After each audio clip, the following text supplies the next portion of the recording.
emang iya ada ya. Iya. Ada yang sempat laporan ada lagi. ngelaporin lagi. Ya mungkin emang cara cari panggung mereka kayak gitu ya. Oh, Ya semoga bisa buka lapangan pekerjaan biar mereka nggak jadi dukun lagi, udah gitu sih. Terus abang sudah cari pekerjaan lain. Abang dulu, ya maaf bukan sombong, pernah kaya.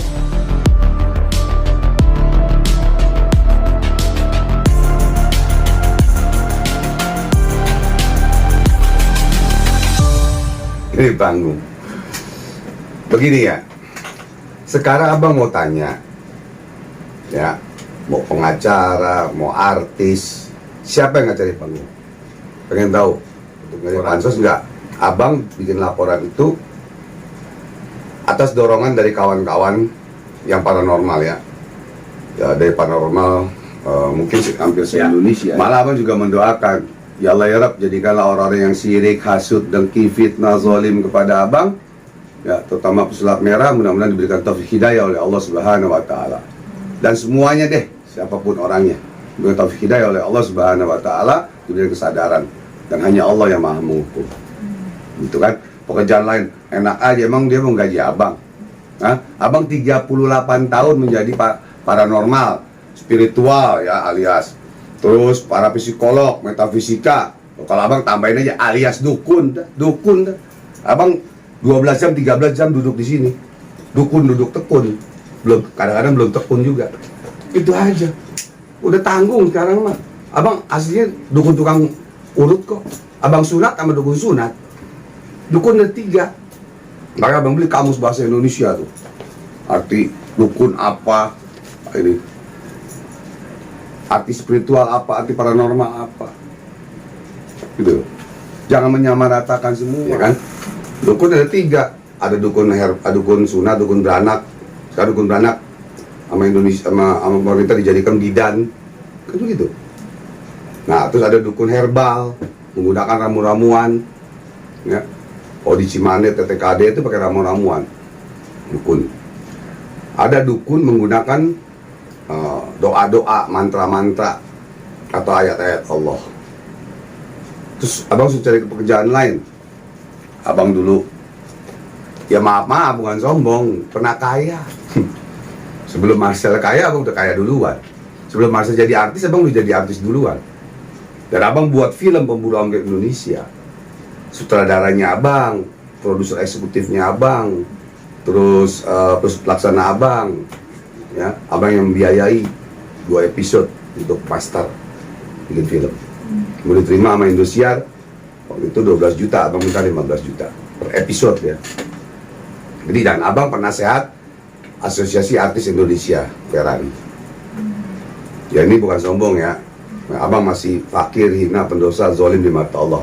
Mungkin pesulap merah lebih nggak ada dosanya, lebih pintar, lebih hebat, gitu ya.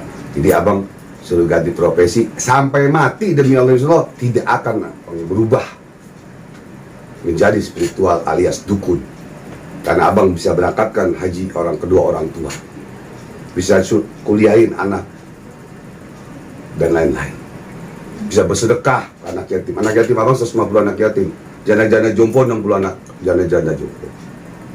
Ya, ini gak mungkin abang mesti stop hanya karena masalah dunia kecil.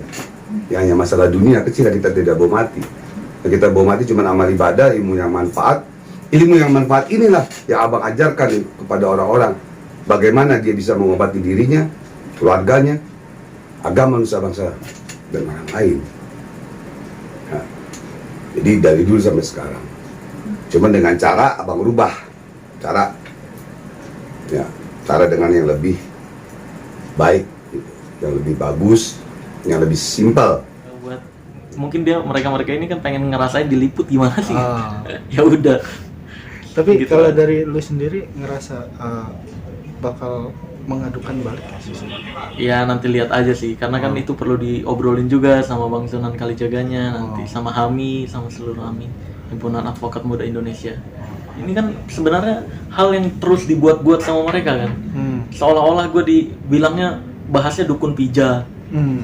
Iya kan yang ngelaporin gue yang di Polres kemarin ternyata itu dukun pijat setelah gue pelajarin. Betul. Iya, seolah-olah gue bahasnya dukun pijat. Seolah-olah gue bahasnya dukun beranak gitu. Karena menggeneralis, padahal di konten-konten saya, di konten-konten ilmu merah, itu kan udah berkali-kali banyak juga tuh yang kontroversi. Lu bilang dukun, seluruh dukun berarti. Terus saya jelasin, dukun yang saya maksud itu adalah dukun yang sok tahu tentang hal goib. Jadi dukun pijat, dukun beranak nggak mungkin masuk ke pembahasan saya.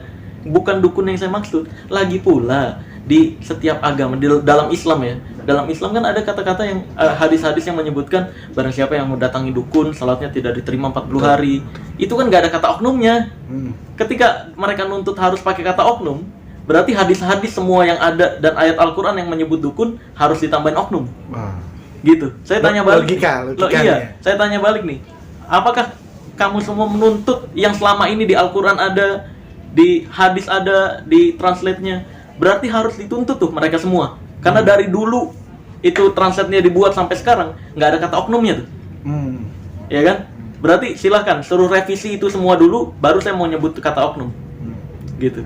Terus faktanya kan dari semua laporan cuma berapa doang yang dipanggil kan? Betul. Iya. Jadi memang itu bentuk ejekan sebenarnya ke mereka-mereka yang tukang buat laporan tuduhan palsu.